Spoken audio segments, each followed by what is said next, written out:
Le Burkina Faso a frôlé une nouvelle catastrophe politique. Une opération secrète, discrètement tissée dans l'ombre, aurait été lancée par des proches de l'ancien président Paul-Henri Damiba Sandaogo dans le but de renverser le gouvernement de transition dirigé par le capitaine Ibrahim Traoré. Le plan était clair: profiter de certaines tensions internes au sein de l'armée, créer la confusion au sommet de l'État, puis tenter un basculement brutal du pouvoir. Mais ce que ces conspirateurs n'avaient pas prévu, c'est la vigilance et la coordination remarquable des services de renseignement burkinabés. Au cœur de cette riposte, un homme a joué un rôle déterminant. Il s'agit du chef du renseignement burkinabé, le commandant Oumarou Yabré. Loin d'être l'instigateur comme certaines rumeurs ont laissé croire, il a été l'élément clé qui a permis de tout faire échouer. Grâce au travail patient de ses équipes, aux filatures discrètes, aux interceptions de communication sensibles et au recoupement d'informations, le dispositif complotiste a été identifié à temps. Dès les premiers signaux d'activation du réseau, les forces loyalistes ont été placées en alerte, les points stratégiques sécurisés et les tentatives de prise de contrôle neutralisées avant même qu'elles ne se transforment en chaos national. Cette nuit, c'est un véritable bras de fer silencieux qui s'est joué. D'un côté, des résidus d'un ancien système refusant d'accepter la nouvelle orientation du pays, cherchant coûte que coûte à reprendre la main. De l'autre côté, un État déterminé à ne plus laisser le Burkina Faso plonger dans l'instabilité permanente. Grâce à l'action ferme et coordonnée des forces de sécurité et au travail d'anticipation du renseignement, la tentative a été stoppée net.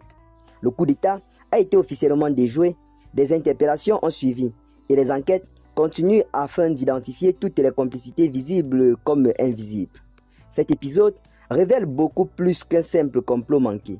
Il montre que certaines forces nostalgiques des anciennes pratiques espèrent encore manipuler l'armée et exploiter les difficultés sécuritaires pour imposer leurs ambitions personnelles.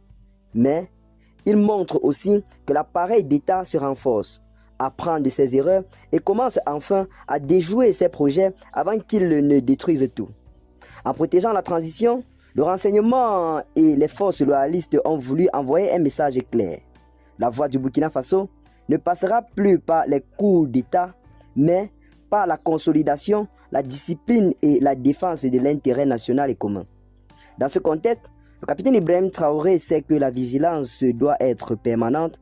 Déjouer un complot ne suffit pas. Il faut assainir les réseaux, sécuriser les institutions et continuer à réorganiser l'armée pendant que les soldats se battent au quotidien contre les groupes armés ennemis sur le terrain.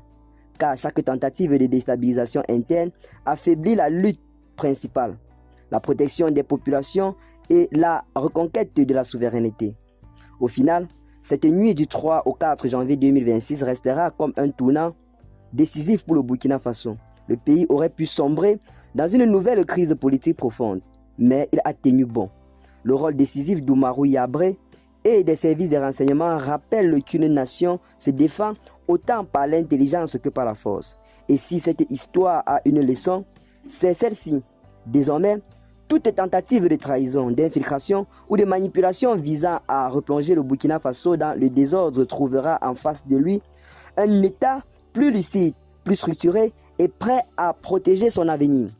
Et bien les amis, c'est là en quelque sorte l'information que nous avons pour vous en ce jour. Ce qu'il faut retenir dans cette vidéo, c'est que plusieurs proches de l'ex-président burkinabé Paul-Henri Damiba Sandaogo ont été arrêtés avant que ceux-ci ne puissent passer à l'action. Donc, depuis quelque temps, le capitaine Ibrahim Traoré est véritablement sur ses gardes. Et d'ailleurs, lors de la deuxième session des chefs d'État de l'AES du côté de Bamako, il avait clairement prévenu en utilisant un terme très clair. Il a parlé de l'hiver noir qui fonce à vive allure sur les États de l'AES. Et cet hiver noir sera très brutal, raison pour laquelle il a appelé à l'unité et au renforcement de la cohésion sociale, notamment au sein de l'AES.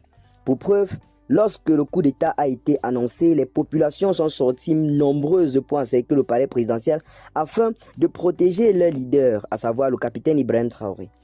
Qu'est-ce que vous en pensez pour ce qui est de cette nouvelle note d'information? Partagez massivement la vidéo avec vos amis si vous l'avez notamment trouvée intéressante. Abonnez-vous à la chaîne par la même occasion si ce n'est pas encore fait et à très bientôt.